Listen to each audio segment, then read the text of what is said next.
Hoy vamos a conocer la historia del Almirante Brown.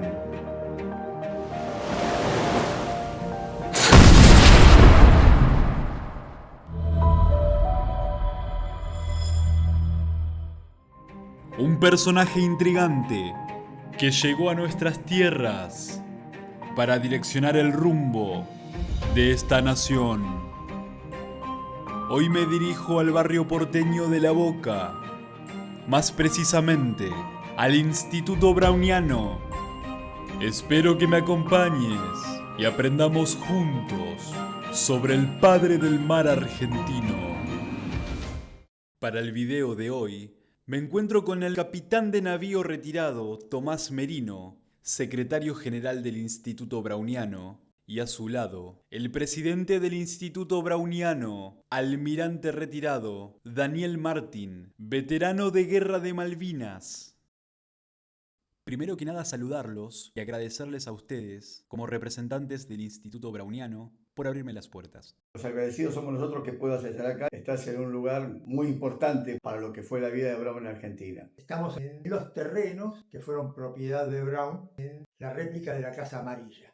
¿Qué información hay sobre sus inicios como marinero, sobre sus conocimientos y aprendizaje como navegante y militares, por supuesto? Brown nace en 1777. Él se va de Irlanda junto con su padre cuando tenía 10 años. Llegan a Filadelfia, en Estados Unidos, su padre enferma y fallece. Y él se queda huérfano, totalmente solo. Ahí se embarca como grumete y empieza a aprender, y en 10 años ya era capitán de un barco mercante. Hay que pensar que tiene muchos viajes dentro del Río de la Plata, saliendo también hasta el Brasil y también por los ríos Paraná y Uruguay. Entonces va adquiriendo lo que nosotros llamamos la practicidad de zona. Va conociendo los lugares donde podía navegar con sus barcos, con qué tipo de barcos podía navegar, la meteorología normal que se producía en esas épocas en la zona del Río de la Plata, y obviamente tiene la expertise lo hoy llamaríamos del vaquiano o del práctico, de aquel que conoce el lugar donde está trabajando. Tiene un conocimiento del lugar, de la zona, de la geografía, que le permite mover su unidad y sus unidades bajo su mando de manera tal de complicarle la vida a su enemigo y, por supuesto, tratar de vencerlo en los combates. Después ha ido adquiriendo, a medida que fue pasando el tiempo, el conocimiento práctico de la guerra en sí, del uso de su armamento y todo demás. Tenía muy buena gente bajo su comando, en sus buques. No había criollos marineros, la mayoría venía de Europa o de otros países. Muchos de ellos se habían venido de Europa después de la guerra contra Napoleón en su momento, o mismo contra España, etc. Y estaban acá con conocimientos de combate. Las luchas entre las potencias europeas requería gente avesada en el mar y había enfrentamientos permanentes. Sumaba su conocimiento práctico al conocimiento de sus subordinados y de sus comandantes, muchos de esos muy bravíos, fue acrecentándose a sus conocimientos de combate en guerra. El expertise que transmitía en el manejo táctico y estratégico de una escuadra demuestran que él, entre comillas, la tenía muy clara. ¿Qué fue lo que motivó al almirante Brown a involucrarse en la causa independentista? Justamente eso, que venía de Irlanda. La mayoría de los irlandeses en aquella época eran católicos y los ingleses lo que querían era cambiar su religión católica por la de ellos. Y además por un problema comercial, prácticamente en algunos lugares arrasados por la mano inglesa. Su deseo era de salir y de progresar. También en aquella época sufrió los avatares de la Marina francesa, habiendo sido tomado prisionero cuando era capitán de un barco, casi con 19 años, y fue encarcelado 2 veces. Él venía sintiendo personalmente el sojuzgamiento de un imperio, de otra nación, sobre su nación, que de Irlanda, y sobre su persona en forma personal. La mejor forma que podía tener para seguir comerciando era venir a los países que estaban surgiendo de la América del Sur. Acá había habido una invasión inglesa en 1806, 1807, entonces él sabía que había un comercio que hacer con los países de Sudamérica. Por eso viene acá. Y obviamente sigue viendo acá el sojuzgamiento de España sobre la Argentina. Se dice que llega prácticamente para las fechas de 1810, cuando se produce la Revolución de Mayo, y ya se afincó acá a partir de 1812. Y de hecho ve el ímpetu de los patriotas liberales que quieren dejar de depender de España, tener un comercio con todo el mundo y autogobernarse. Eso lo motiva a seguir trabajando acá y después sufre personalmente en el Río de la Plata con sus barcos el ataque de los buques españoles sobre sus buques mercantes, y eso lo decide en realidad unirse a las fuerzas patriotas revolucionarias de aquella época en las Provincias Unidas del Río de la Plata. El almirante Brown recibe un notorio reconocimiento del general San Martín. ¿Qué detalles me pueden dar sobre el contexto geopolítico de la época? ¿Y cuáles son las palabras del libertador hacia el padre de la Armada? Tropas patriotas desde 1810 habían estado tratando de llegar al núcleo del poder realista español en América, que era la ciudad de Lima. Quien conoce un poco la vida de San Martín nota que tiene mucha importancia. Primero porque San Martín, cuando estuvo en el ejército español durante casi un año, fue un oficial embarcado en la Santa Dorotea, que era un buque español, peleando contra los franceses en diferentes lugares del Mediterráneo. Y San Martín comprende y entiende la forma de acercarse a determinados lugares a través del mar para la sorpresa y además no desgastar a quienes tienen que hacer todo ese trayecto hasta llegar a un punto determinado y poder enfrentarse al enemigo. San Martín, cuando se hace cargo del ejército del norte y lo reemplaza Belgrano, se da cuenta que ese no es el camino. Y desde Cuyo propone al gobierno hacer el cruce de los Andes. San Martín lo piensa, había un grave problema, que el Río de la Plata todavía estaba ocupado por los españoles. La fortaleza de Montevideo, sitiada por tierra, pero estaba totalmente abierta desde el mar. San Martín lo vive en carne propia en el combate de San Lorenzo. El hecho de que Brown, con su escuadra en 1814, haya logrado que la gran escuadra española que estaba en esos momentos dominando todo el Río de la Plata no tuviera más efecto en esta zona, tanto es así que se retiran y vuelven a España, y logra además la caída de la ciudad de Montevideo, que era el último vestigio español bien en el sur de Sudamérica, fue muy importante por los dos hechos. Primero, tenía sus espaldas cubiertas, el Río de la Plata ya era dominado por las Provincias Unidas del Río de la Plata, había reconfirmado de que era una muy buena estrategia el avanzar por el mar y llegar hasta el Perú, por donde antes no habían podido alcanzar, o sea, por tierra, las tropas patriotas, el avance sobre Lima. La caída de Montevideo, resultado de esa campaña naval, fue lo más importante de la causa americana hasta ese momento. Me gustaría hablar un poco sobre el combate de los Pozos. ¿En qué año y dónde sucedió?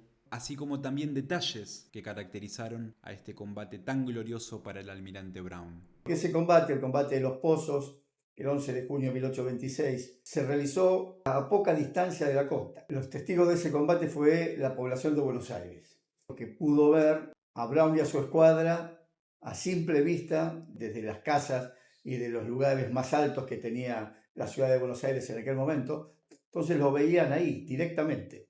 Ocurrió en Los Pozos, un lugar en donde los buques que llegaban fondeaban, anclaban, digamos, antes de pasar su carga a embarcaciones menores para que entraran al puerto de Buenos Aires. Se había dado la voz de alarma de que una gran escuadra brasileña iba a atacar la ciudad de Buenos Aires. Convoca a Brown, que estaba con sus unidades, 3 o 4, algún bergantín, alguna fragata, y después 10 cañoneras, maniobrable y con un solo cañoncito a proa. En cambio, la escuadra que se enfrentaba eran más de 30 barcos de porte de la Armada brasileña. Brown arma sus barcos en una línea de frente, esperando el avance de la flota brasileña. Y en ese momento Brown da una orden: fuego rasante, que el pueblo nos contempla. Y él sabía que lo estaban mirando.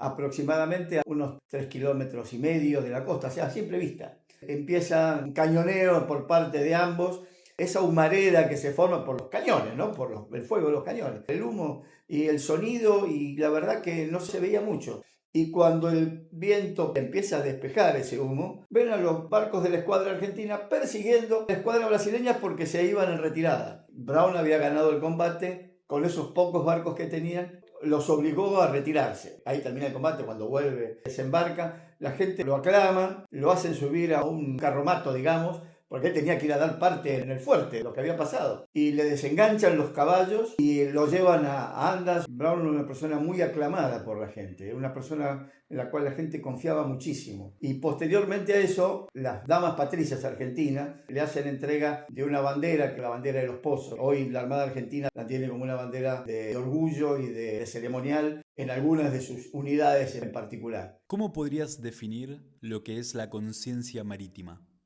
Es trabajar en el mar. Estemos orgullosos del mar, de lo que nos da el mar, de lo que nos permite el mar. La conciencia marítima hay que inculcarla desde las escuelas, con la historia naval, el reconocer a los investigadores, el reconocer a los marinos que lucharon. ¿Argentina tiene conciencia marítima? No, no tenemos conciencia marítima. Hemos vivido de espaldas al mar durante 200 años tal vez. Realmente no dimensionamos la posibilidad que tienen nuestros mares y nuestros ríos, lo que nos dan y lo que nos benefician en nuestra vida cotidiana. Argentina tiene, desde el punto de vista continental, 2.700.000 kilómetros cuadrados. Pero de soberanía marítima tenemos mucho más de 3 millones de kilómetros cuadrados. Los océanos no dividen, unen. El 80% del comercio de nuestro país se hace por mar y por río. Nos hemos asombrado hace poco con esta transmisión de las riquezas que tenemos. Todo eso también es Argentina, aunque esté a 4.000 metros de profundidad.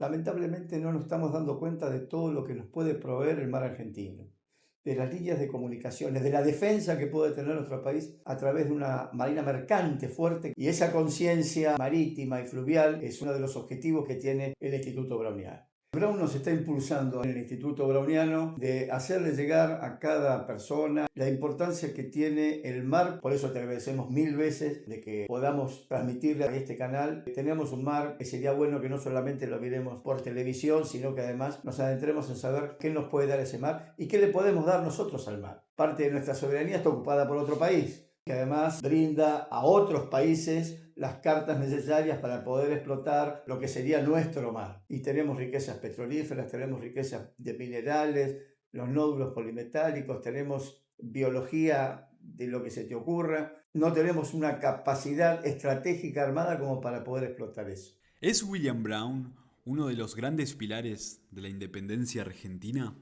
Fue un pilar total en lo que era la revolución primero del 25 de mayo, la libertad después de un país bajo las férulas de España y posteriormente ante varios ataques de otros países vecinos. Su primera campaña, que fue la de 1814, más allá de que siempre decimos que es el padre de la patria del mar y el fundador de la Armada Argentina, ha sido un pilar fundamental en lo que fue nuestra independencia. Brown fue la historia naval argentina entre 1813 y 1814 y su fallecimiento en 1857. En todas las veces la patria necesitó de un marino que defendiese la costa, ahí estaba él y sus hombres que no pudieron sobrepasar. Era muy respetado por el pueblo, por la alta sociedad. Él era un buen militar, era un buen comerciante, un buen chacarero, era una muy buena persona. Los niños que vieron cómo peleaba se acordaban de él una vez que falleció en 1857. Le pusieron a uno de los partidos del sur de Buenos Aires su nombre, Almirante Brown.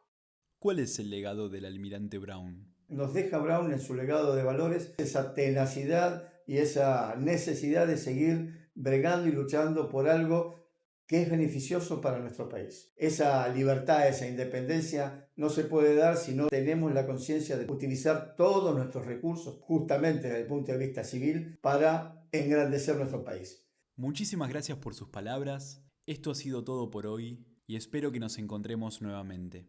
Gracias a ti por permitirnos cumplir con una de nuestras funciones, que es difundir. Esperamos acá, las puertas están abiertas para cuando quieras volver. Va a ser un gusto. Si llegaste hasta acá, dale like y hacémelo saber en los comentarios. Y si te gustaría ver más contenido como este, suscríbete y activa la campanita. Muchísimas gracias.